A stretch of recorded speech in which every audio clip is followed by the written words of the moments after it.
Please help me welcome the Charlene. Thanks for inviting me. I'm really happy to be back. I gave a talk here in 2010, and I love Cornell. I love Ithaca. My daughter studied Vietnamese here several years ago, so I'm I love language programs here, and I'm really happy to be back. Looks like, how many of you are like undergraduates? I'm just curious. Nice. Okay, good. Linguistics, studying linguistics maybe, or you're just interested in the topic? Okay, good. Okay, great. Good to see so many undergrads here. This is, as Angelica mentioned, this is really not my main area of research. This is sort of a sideline. And I got really interested in this idea of language difficulty as a second language learner of Chinese. I actually didn't think Chinese was that hard, and people kept telling me it was really hard. So I sort of wanted to investigate this.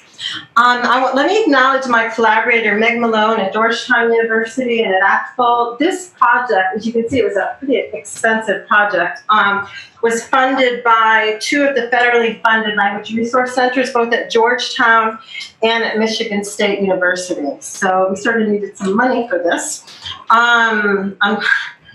So here's a bunch of languages. Which do you think is the hardest in general? Just yell it out.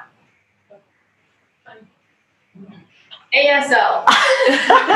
Chinese? Arabic. Arabic, okay. And then which do you think is the hardest for English speakers? Is it the same languages or is it different? Is Arabic hard for everybody or is it just hard for English speakers? Okay. So think about this for a minute. One of my colleagues sent me this last week. This is the MLA report, Modern Language Association report. Came out in February 2018. I didn't know about it. And you have this statement. Languages such as Arabic, Chinese, Korean, and Russian require extended learning periods for most native speakers of English. This is what a lot of people think. There's no citation though, right? No citation, they just say this. So we'll come back to that. How about Basque? This website that I found says that Basque is the hardest language to learn, okay? Why is Basque hard? It's a agglutinative language. It's got lots of bound morphemes. If you guys know what a bound morpheme is, we stick all these morphemes together. And so this is some study broad website, I think. So they just say Basque. Now they actually cite, if you can't read it from back there, but it says, in a study conducted by the British Foreign Office, Basque was ranked as the hardest language to learn. Okay, great, we're done. We can go home. We know Basque is the hardest. Again, no citation there. Now, you can find stuff like this all over the web, right? There's lots of stuff. These are the hard languages, Arabic, Japanese, Chinese, Korean. You see this everywhere with no citations. But I like to think, do you guys think the Washington Post is a reputable news source? I like to think it is. They have a little quiz called Which Foreign Language Should You Learn? And you can get a different answer if you say you want a challenge. So this says like, what kind of climate would you like? I want a winter wonderland, or I want someplace warm and sunny. But then if you say, how much of a challenge do you want? You'll get either Spanish or Arabic, depending on how you answer that. So I thought this was sort of funny. This is from the Washington Post. Okay. So we know where this comes from. This comes from the Foreign Service Defense Language Institute difficulty scale or category scale. So this has been going around forever, this chart. How many of you have seen, are you familiar with this? You've seen this? Okay. So the easy languages, French, Italian, Portuguese, Spanish. The hard languages, Arabic, Chinese, Japanese, Korean, and Pashto. So I had known about this, I'd heard about it, but I really wanted to start looking into what's the research behind this. Is this just what people say, or is there actually replicable empirical research behind this? So again, as I said, this isn't my main area of research, so I started digging a bit, and it was kind of like being an investigative reporter. I would like find a citation, and then I'd go back, and I kept going back and back and back, trying to find a study that supported this. As one example, there's this website that was that talked about this difficulty scale, and the comment section was really interesting. Somebody wrote in the comment section, I found this article very interesting. I would like to use some of this data in a paper. And I'm interested, that's what it said, in knowing your primary source for this. Yeah, this is what I've been wondering too, right? So Irene Thompson, she's a known applied linguist, I think she works with Russian. This is her website. And she wrote a really nice response. So she said, thank you for the interesting questions. First, the primary source comes from data compiled by the Defense Language Institute and Foreign Service Institute. The data compiled is based on experience rather than on empirical research. Okay, so this is some evidence that it might not be based on empirical research, which is almost impossible to conduct. And she is right, it is really hard to conduct this kind of research. And she gives a citation here, there's a link to a file, NSA. Okay? Now, if you click on this link, you get this, oops, an unknown error has occurred. However, I downloaded it before this error happened. So you get a copy of a paper. It's a really funny looking paper. It's like redacted. It's like things are blacked out. And I can't understand why this would affect national security exactly, but the author is blacked out. And you end up, it's basically a description of different languages and why they might be hard. So it's actually not an empirical study. So I kept digging a bit, and I sort of traced it back to this reference, Judy Liskin-Gasparo. I know her, I emailed her, and she said, no, I was just handed the table. Okay, so I'm just feeling pretty convinced that there's no study out there. Okay, so do we care? Does this matter? I mean, think about that for a minute. I think it does for several reasons. First of all, I think you have lower expectations from the harder languages. But students who are studying the language, teachers are teaching the so-called harder languages, might say, oh, my students aren't going to do that well. We can't achieve a very high level. So that's one possibility. It could be that the less motivated students are taking the easier languages. I know at my own university, I've heard of advisors saying to students, oh, if you want something easier, take Spanish, don't take Chinese, so this kind of thing. I also think that there might be differences in the way the languages are taught. I've heard teachers of the harder languages say that, well, I can't speak the language as much in class. I have to speak more English because the language is so hard. And I think that's a big problem. And there may be less communicative language teaching of some of the so-called harder languages or different teaching methods. Okay, so I do think it is an issue. Also, even if these languages do take longer to learn, let's say that's true, does that mean we should be using different teaching methods or not? Does that mean that we should be withholding input from the students, like using more English as we're teaching them? These are all sort of open questions. So what I'm going to be talking about today is I'm going to talk a little bit about how this term has been used, language difficulty. And I'm going to look at a few things about popular media and then applied linguistics. And then I'm going to talk a little bit about second language acquisition research and what do we really know about this topic just based on prior research. Then I'll talk a little bit about an exploratory study that I did with my colleague Meg Malone and some results from that and how we might want to continue to investigate this.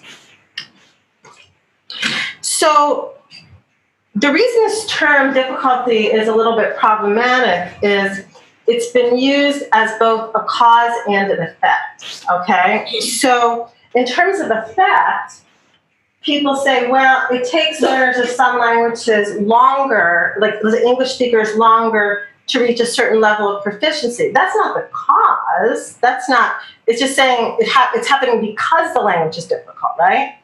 So, but people will invoke that. Oh, the language is, because it takes longer, it must be hard, but it's really the effect. So what do we think causes this language difficulty? Well, there's two ideas floating around. One is simply the inherent complexity of the language, things about the language itself. And then the other is the distance between the first and second language. Now, if you know anything about linguistics, both of these are going to be a little hard to define, right? What makes something inherently complex? What do we mean by the distance between two languages? What makes something the same? What makes it different? Okay, this is not necessarily easy to define.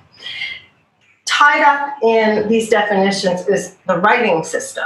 Okay, when we talk about different writing systems, we can talk about both distance and inherent complexity. So for example, if we look at Chinese, Chinese, I would say Chinese is hard for everyone. Chinese characters are hard for everyone, even native speakers, right? If you're a native speaker of Chinese, you have to sit there and write and learn all the characters, right? That can't be easy. It's very difficult to sort of learn all the characters that you need. But we can also talk about distance too. So Russian has an alphabet, but it's different from our alphabet, so that might make it a little bit more challenging. And then you look at something like Arabic, both. Okay, Arabic uses a different alphabet, but then there's also problems with that. They don't write the vowels in, I think, right? So there might be some difficulty there. So now going back to, again, the effect and the causes. Let's start out with the effect. Remember I mentioned the length of time, that's really an effect. Okay, so well, what do we know about that? I haven't been able to find any peer-reviewed studies that show that certain languages take longer to learn. I was able to kind of track down two FSI employees, one who worked at the FSI in the 70s, and I quote from these people, and it says the chart is based on decades of experience that has been carefully analyzed, discussed, and based on which adjustments to the chart, test training, et cetera, have been made numerous times. Current FSI employee, the language difficulty categories and lengths of time are in-house tools for FSI and the State Department, are the product of experience, not the result of research. Okay? And you find stuff like this other places. The Canadian Foreign Service Institute, Language Testing International, they have the same ideas there. Now let's look at inherent complexity. Okay, what makes a language inherently complex? Well, very often people are talking about bound morphology. The example from Basque earlier, that's an example of bound morphology. I actually found two articles in The Economist that talk about this language difficulty. I don't know why The Economist likes to publish on this, but they say, without a doubt, the hardest language is Chuyuka of the Eastern Amazon. I don't know anything about this language, never heard of it.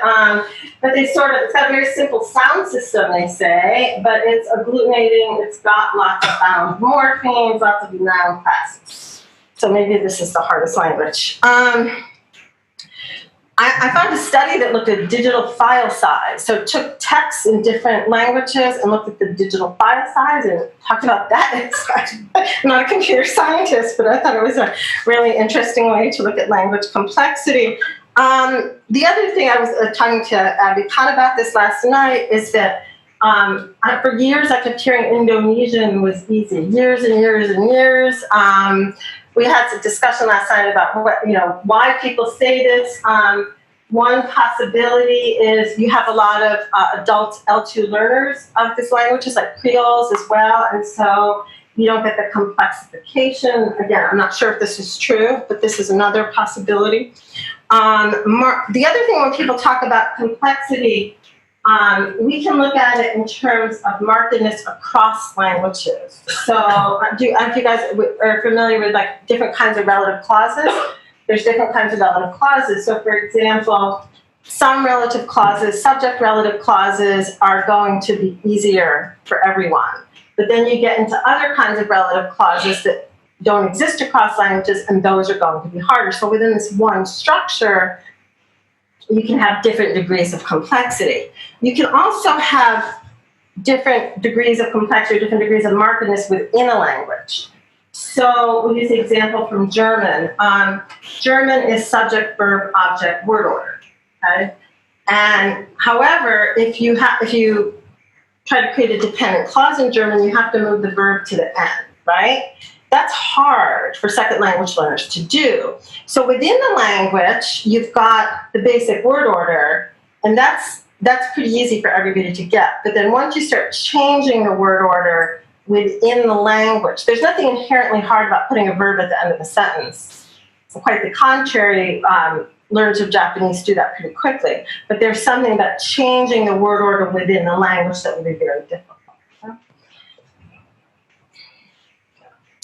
Distance. Distance is also a cause, people say. Now, how do we define same or different across languages? Think about that, okay? Sounds, we have sounds that are the same across languages. What about articles, right? You can have two languages with articles, but they might not act in the same way. Is that the same or different? Okay, so think about that. You can have different sounds, including different tones, different writing systems, different word order, different case system. These are all ways that languages can be different. Again, here's another article from The Economist. And it's saying that a native speaker of German or Dutch closely related to English will find it relatively straightforward. So they're sort of invoking the distance issue. Okay, so what do we know? If we look at some of the literature, I'm going to start out talking about what some of the applied linguistics literature says, and then I'll move into some sort of second language acquisition. And this is really sort of some of the pedagogy studies. So there are a few studies out there that look at beliefs. What do people believe about language? What do students, what do teachers believe about language? There are a couple studies that show that students believe in a difficulty hierarchy. There are a couple of studies, 63 to 90% believed in a difficulty hierarchy. This study was done in Lebanon, and they thought English was easier than French. They thought their own native language, Arabic, was difficult. And then I found a study that looked at teachers before and after taking a second language acquisition course. And what's interesting is they believed in that some languages were more difficult after taking the course. Okay, I don't know why. But none of these studies sort of got into the why. Why do people believe this? There's another widely cited study in the pedagogical literature by Stevens, and the title of the article is Spanish Really So Easy? Is Arabic Really So Hard? This is one of the first that challenged some of these ideas. It's actually a very reasonable article, and he details some of the reasons that some languages might be easier, some might be harder. But this is the important point, he says. And this is not, I'm not condemning the way Arabic is taught, I have no idea. But he says, nonetheless, I would like to suggest that one reason for Arabic's ranking high on the difficult list might well relate more to pedagogical factors than to the linguistic structure or anything about the language itself. So this goes back to, again, the FSI chart, is we don't know if instruction was consistent across these different languages. We don't know if they were being taught in different ways. We don't know if some teachers were doing more explicit grammar teaching, if they were withholding input, or even withholding vocabulary and so on because they thought the language was too hard. We don't know, right? But that's a possibility. So if we look at the SLA research, what do we know about inherent difficulty? Well, Robert J. Kaiser at University of Maryland is the one who's really written the most about this. And he has a very nice article on the topic. And he talks about ways that languages can be difficult. He talks about complexity of form, complexity of meaning, and complexity of form-meaning relationships. So I'll give you some examples. He says morphology is hard, and we know this is true. And all of these, remember that all these articles in the popular press, they keep talking about morphology. They keep talking about Basque and Navajo and these languages with lots of bound morphemes. And I think it's safe to say that that is totally true. Basic word order is not hard. And what I mean by basic word order is like for Japanese, you've got subject, object, verb. In Japanese, the verb, do anybody here who teaches Japanese? Anyone? No? Oh. I don't think, my understanding is you're never going to hear an English speaker. I mean, your English speakers are going to get it right away. They get subject, object, verb right away. I've taught ESL for quite a while. I've never heard a Japanese speaker put the verb at the end of the sentence. They get it immediately. So basic word order is pretty easy to get. Abstract concepts are difficult. So any aspectual distinctions are hard. These are hard across all languages. They're hard for everybody. Also, form-meaning relationships. Is the form redundant? Is it optional? Is it transparent or not? These are going to affect how difficult something is. Also, the frequency, how frequent is something in the input, how salient is it, these are going to affect how that structure is acquired. Okay. Just seeing where I am here. Okay. There's also some research by Manfred Pieneman, who has done a lot with stages of linguistic development. He's been doing this research for years. And he's looking at word order. Now, again, this is the idea of basic word order is going to be acquired very quickly. But once you deviate from that basic word order, it's going to be acquired later. And I mentioned German before, but if we take an example with English, you have a sentence like, who calls you? Okay, subject, verb, object. But then you have the sentence, whom did you call? Oops, things are moved around now. So which sentence is going to be easier for a second language learner of English? Who called you or whom did you call? Right? Who did you call? So the first one, right? Because the basic word order is the same. So again, it's not difference between the L1 and the L2, but it's what's the basic word order in the language you're learning that is going to make things difficult.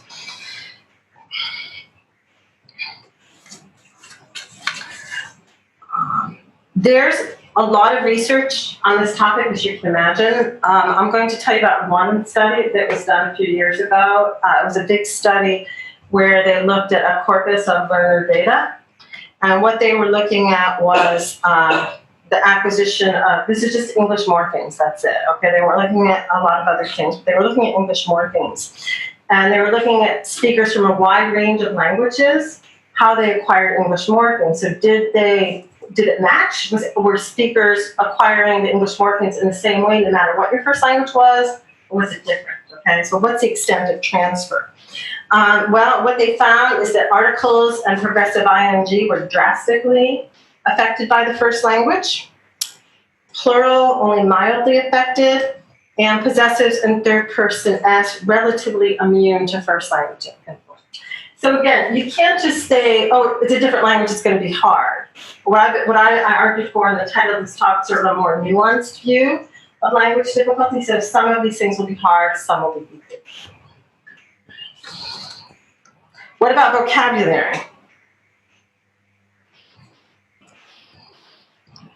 Cognates are easier to learn. That's sort of common sense. They're easier to process. If you look at sort of psycholinguistic processing studies, they're easier to process. Prior phonotactic knowledge, if you having to do with the sound system, will make the vocabulary easier to learn. But then there can be inherent complexity of words as well. They're more abstract. Things might be a little bit more difficult to learn.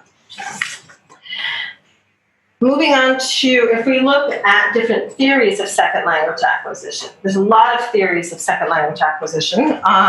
There's a book out by Bill Van Patten and Jessica Williams, and they review all these different theories of second language acquisition. And what they argue is that there are certain basic tenets that things we know about second language acquisition, and one is that learners follow predictable orders. So at least particularly good word order. So here what they're talking about is the inherent complexity of the structures, and then they actually say there are limits on the effect of a learner's first language, and that the influence is selective and varies across languages. And if we look at different theories, I'll jump down to Ellis and Wolf.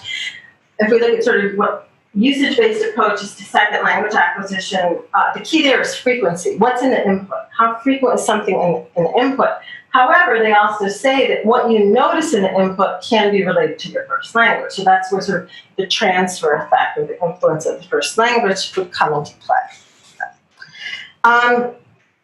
If we look at writing systems, my colleagues, Sue Gass and Paula Winke, have done a bunch of research where they give students videos to watch, and they will have target language subtitles. So you're watching a video in Spanish with Spanish subtitles.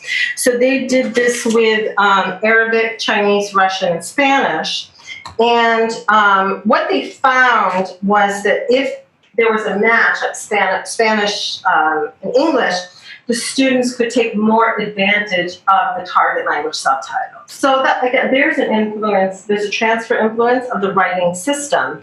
If you're learning Spanish, you already know the writing system, and you can take more advantage of the target language subtitles. So these aren't English subtitles, these are subtitles in the target language, and they also found that they were sort of processed differently depending on whether it was Arabic, Chinese, Russian, or Spanish. So this has to do, again, with distance, first language, second language, distance. But you can also think about the inherent complexity of the writing systems. So, for example, Italian versus French or English, Italian has a shallow orthography where there's more of a sound symbol correlation than there is in French or English. So this might be harder, this can make the language a little bit harder. But the important thing to remember is that if you don't have access to the writing, if writing system makes access to the language difficult, you can't get as much input. Does that make sense? So I'll use the example, when I was learning Chinese, I'd be like riding the bus home, and I was always trying to read the sign. But if you just didn't learn the character yet, you couldn't really figure, I tried really hard. On the other hand, with Spanish, you might know the word, then you can sort of figure out what, they feed off of each other. So you can get input simply by reading. But with Chinese or Japanese, it can be much harder. Okay? So the writing system can actually limit access to the language. Does that make sense to everybody?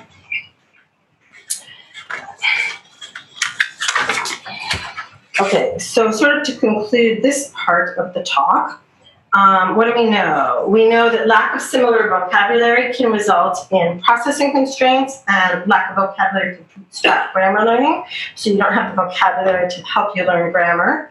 Complex morphology is challenging. Certain semantic concepts, particularly aspect, is hard.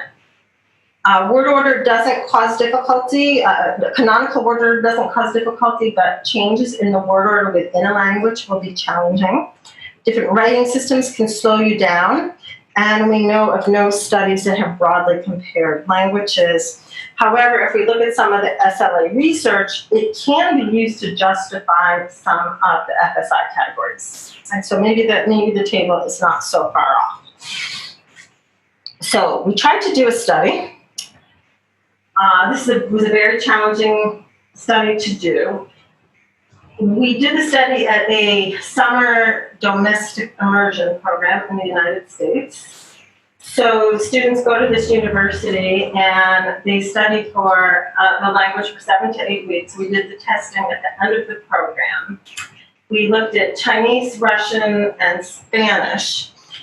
And the reason we chose this particular program is students have to sign a language pledge. It says, I promise I will not speak English. Okay, now again, we don't know the extent to which they do this. The reason we chose this program was because even though we couldn't control the teaching in all the languages, we couldn't go in and say, oh, we want you to teach this way, we thought that at least the amount of exposure would be similar for all the students. Now, assuming all students took the language pledge seriously, assuming the teachers took the pledge seriously, lots of extra, I've spent 3 summers there now, lots of extracurricular activities in the target language. You know, of course, some students are going to be on social media, some students are going to be calling their parents, you know, so again, we don't know for sure, but we thought this was the best way to keep things similar across the different classes. Now, the other thing that was sort of difficult is finding real beginners. So we didn't do any pre-testing, so we wanted to find real beginners. It took 3 years to get 40 participants. And we didn't even totally succeed in getting real beginners or completely real beginners. We tried our best, but we gave a questionnaire. And then at the end of the program, and another problem was like the Russian program had an extra week. So they had a week of online instruction where they were learning the alphabet and all of that. So again, we couldn't even totally control the length of the program. But we administered the actual reading, listening, or proficiency interview tests. In retrospect, this was probably not the best test to use. It's not very fine-grained. You get like novice high, novice mid, and so on. You get a grade like that. But we needed We needed some incentive for the students and the faculty to let us do this, and having an official OPI score was, that was great, everybody was really happy about it, they were on board.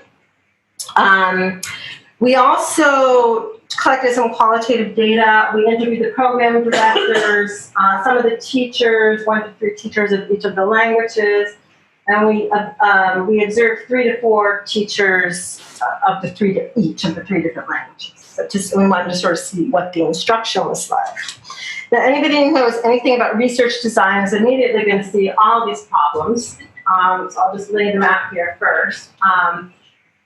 One, as it's difficult to find complete beginners across languages, particularly Spanish. I would say I've never studied Spanish, and I think I could probably get like novice high sometimes, just from hearing Spanish and seeing it. So that's one problem. The other problem, heritage speakers, right? That was a challenge because we had a couple of Chinese speakers that it was sort of hard to tell. So we did do pre-testing. Oh, yeah, I've had some family exposure, but we didn't know for sure. I mentioned that the Chinese and Russian classes were a little bit longer. The teaching methods, as we found out from the observations, were not consistent across the 3 languages. I'll come back to that. The Russian instructors actually used English in the classes to teach grammar, and no control for individual differences. So, it could be that the students taking Chinese are more motivated than students taking Spanish, I don't know. And then I mentioned the actual testing. Nevertheless, these are the results of the reading test. So this is Spanish, Russian, Chinese.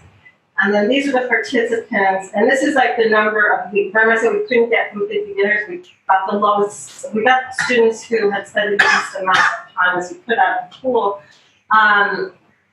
Although it was odd here, like 2 of the Russian speakers said they had studied for 30 weeks, but sometimes it was like a long time ago. So I always studied Russian, but 5 years ago. So we sort of let them into the group. So if the FSI chart is right, this is exactly what your results should look like. Did you see that? So every single Spanish speaker on reading, intermediate, mid. This is Russian, this is Chinese. Now this is reading, okay? So it looks exactly this is exactly what you would expect. Even, we had 3 students who had studied Japanese. And even one of the Japanese readers did very well, but not all of them, right? So even having studied Japanese, kanji didn't help that much. Okay, so this is exactly what it would look like. But here's where I think it's more interesting, is that speaking doesn't look like that, right? At all. So this is sort of what I was, as a second language learner of Chinese, this is sort of what I was expecting. It's pretty easy to start speaking Chinese, I think, for various reasons, even though the reading is really difficult.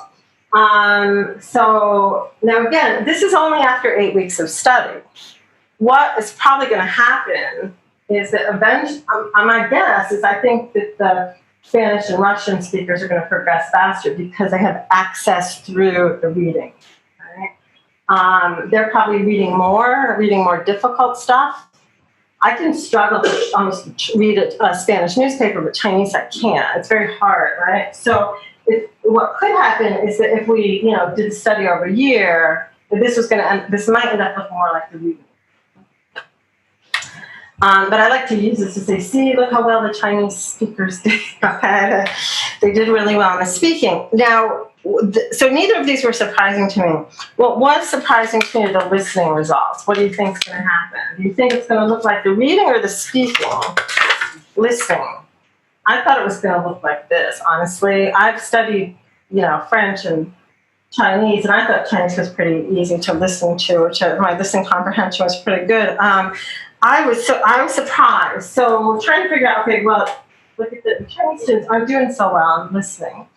I'm not sure why. I can only guess, and I'll tell you what some of my guesses are. But this was sort of surprising. So I don't know exactly why this happened. Another way to look at the data, we couldn't do any inferential statistics. We didn't have enough data here. But if we look at sort of the median test scores, again, reading, novice mid, intermediate low, intermediate mid, but you don't see quite the same results with speaking or listening. But again, why are the Chinese students not doing so well at listening? I observed both Russian and Chinese classes while I was there. The Chinese teachers I saw 4 Chinese teachers did not speak one word of English in class, and they were masterful at explaining grammar in Chinese. I remember I sat this one class, and she went through this whole complex aspectual distinction in Chinese. I could understand all of it. I thought she was explaining really, really well.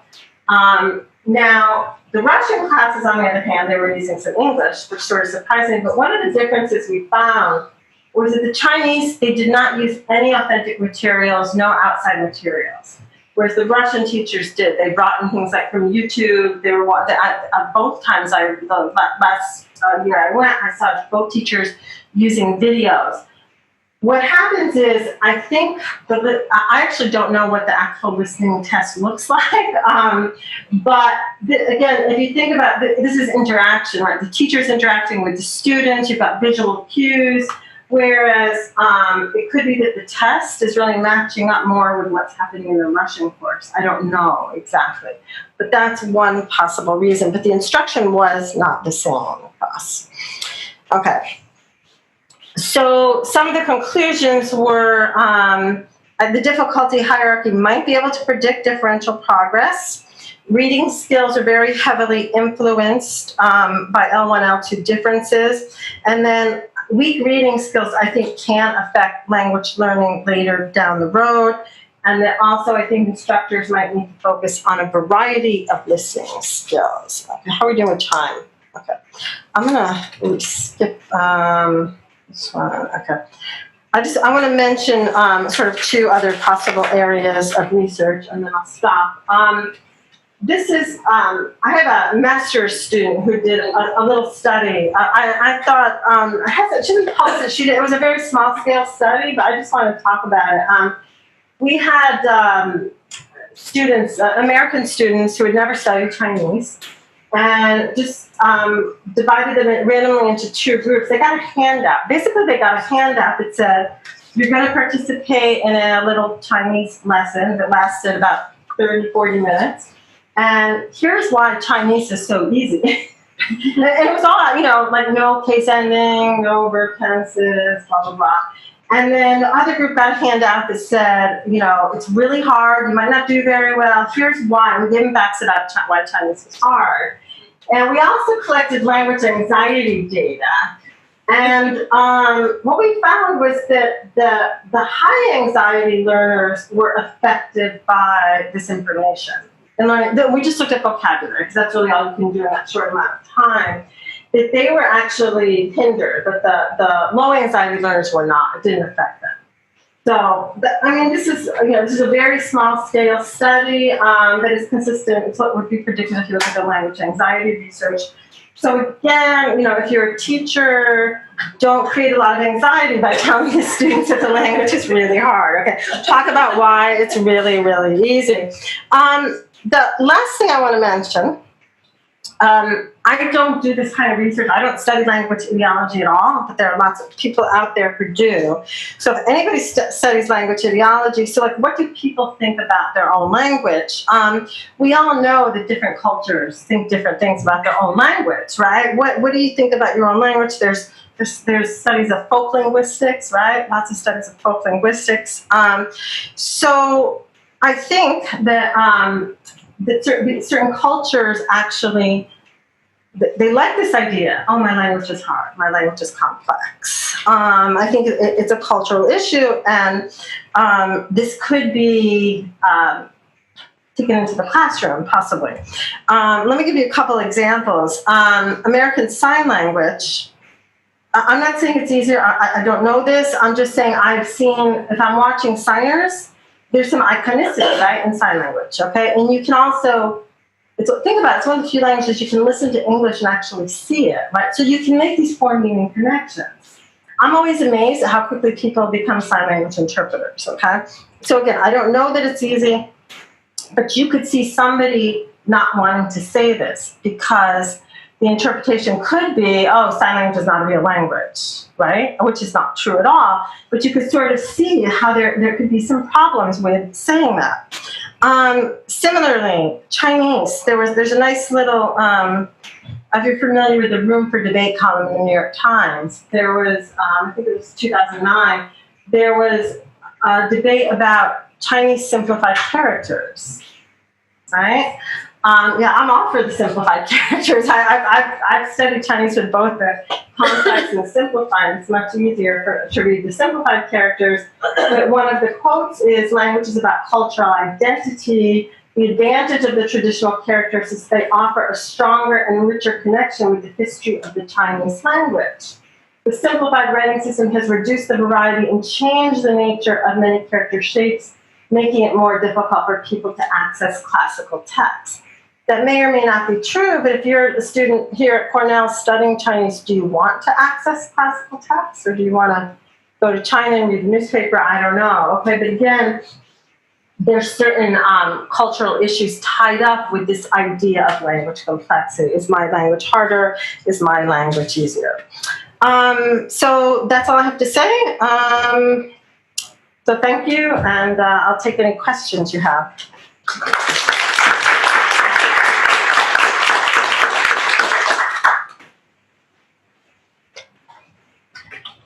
Yes. It's fascinating. I'm really curious to hear what comes forward. I have like a hypothesis or a, I guess, an additional question, which is, I'm not as surprised by the closeness to those languages at the novice level, because I feel like, going 0 to 15 in most languages, I'm not saying it's not hard, but it's a certain thing. And also when you look at the way the actual guidelines are expressed, are able to do this even though they're making a lot of mistakes, right? And I think one of the assumptions, about difficult languages are what happens when you want to get to the advanced level? What do you have to overcome to get there? And there, I think you might see more of a spread. I think you're absolutely right. Yeah, I think you are. I absolutely, especially with the speaking. I think the writing, the accent. I think the different writing system is a big issue, and that's going to add to that. But yeah, no, I think you're probably right. I think the differences get bigger as you go along. Yeah, I would expect that to happen.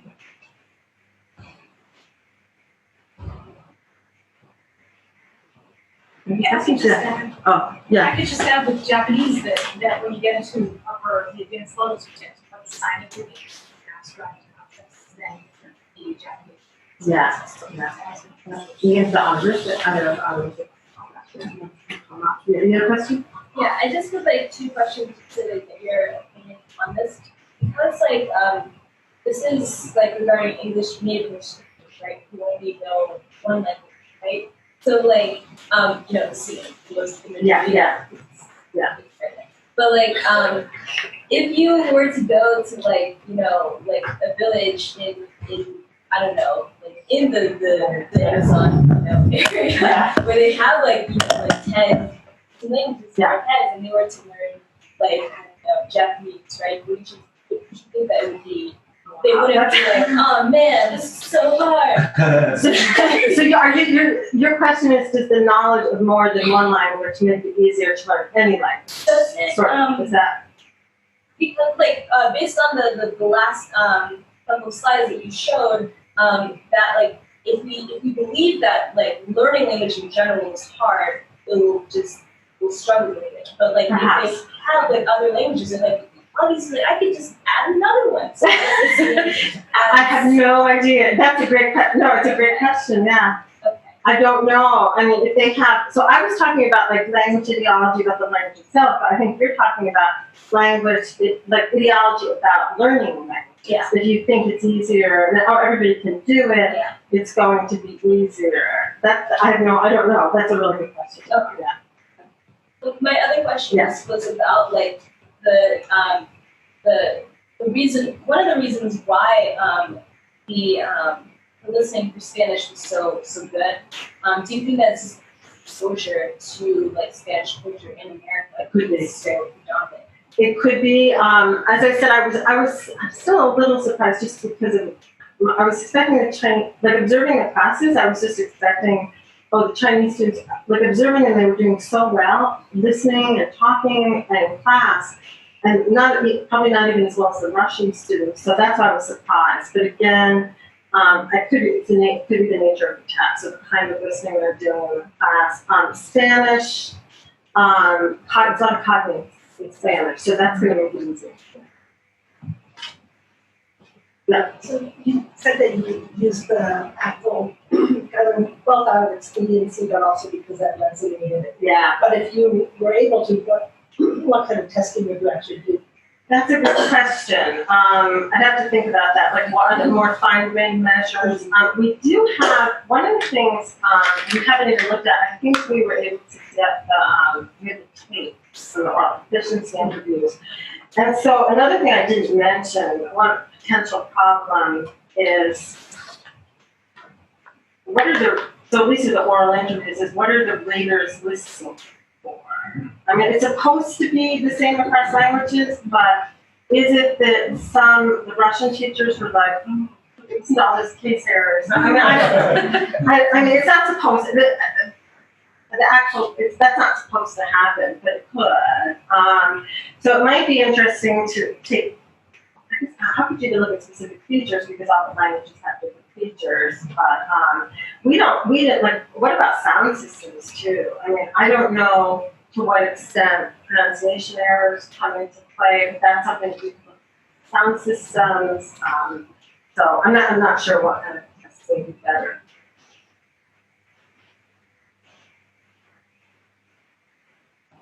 I don't really have a question, but I know the circumstance and where they learn the language.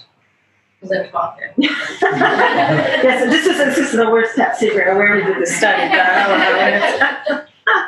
So the circumstance is such that you start having an in-group language. And the in-group language is very, very strong. I know Like a that. pigeon or something, right? Or Well, like a, I'll give you an example. So Yeah. when you start teaching German and you walk by a group of students among themselves, yeah. they don't speak English, but they don't speak Japanese. And they communicate perfectly with each other. There's nothing wrong with it. Interesting. So I'm just saying that this kind of environment at times lacks the challenge of having speakers that may say, "What did you say? I didn't get that." Yeah. So it creates a kind of environment where pretty much everybody understands each other for that. And including the teachers, they are used to having this language production. So I'm wondering whether part of, especially the listening, has to do with having a certain type of input. Yes. And that kind of skews the results.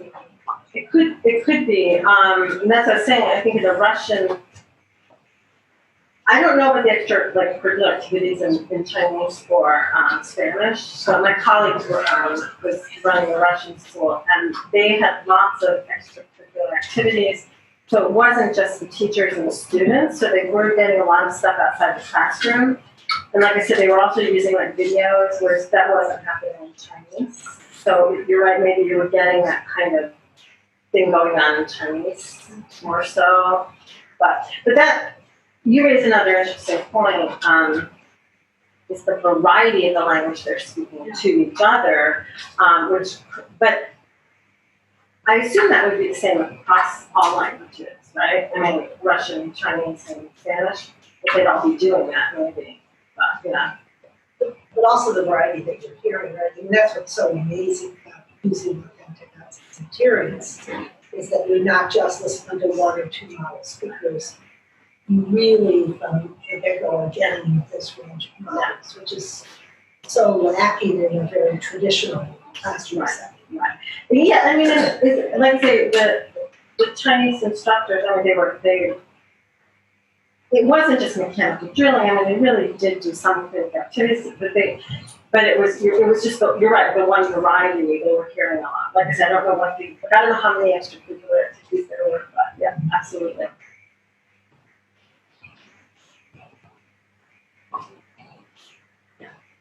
I'd like to pick up on this very interesting observation about the children and the pupils creating a kind of interlanguage, right? Yeah. Between the L1 and the L2.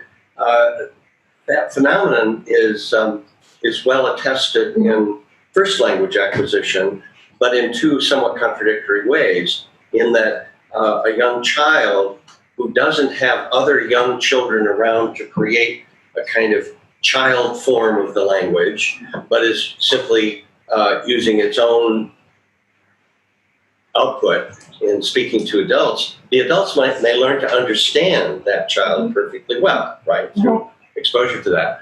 But the research that I'm familiar with, though I'm maybe out of date on this, showed that if you play back those children's speech to them, they can't understand it as well as their parents do. And in fact, they understand their parents' way of speaking better than their own.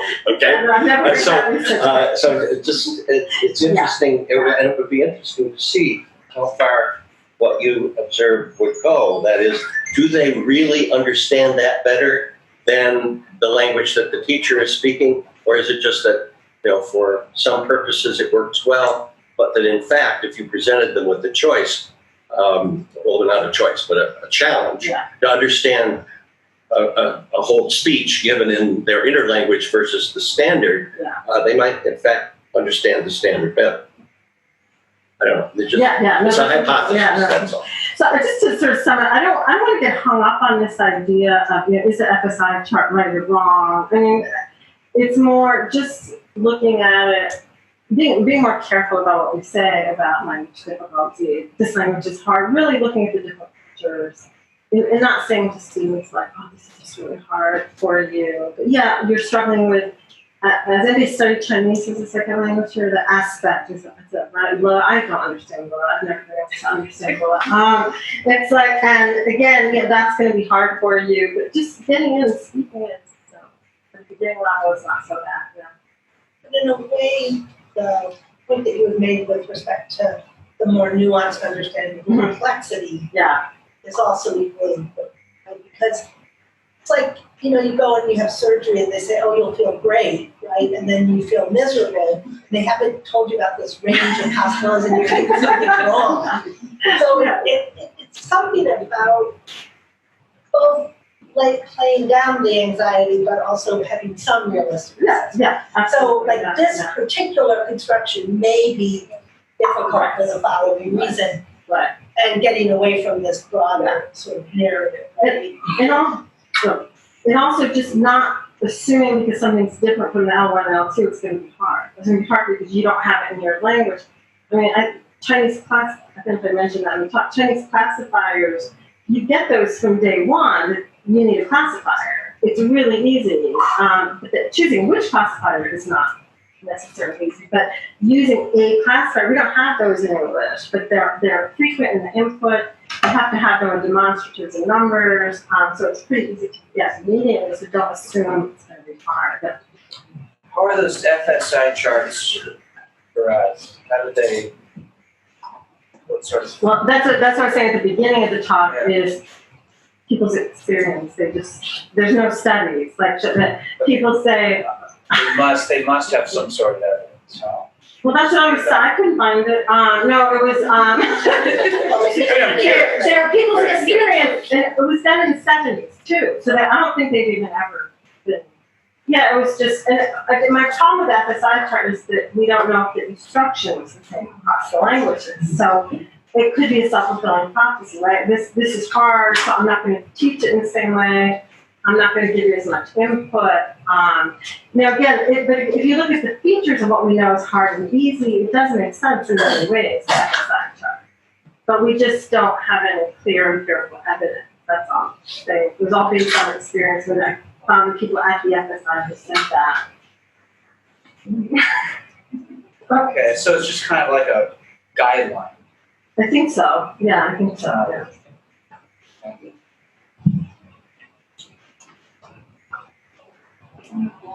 Well, thank you so Thank much you. for a very fascinating talk.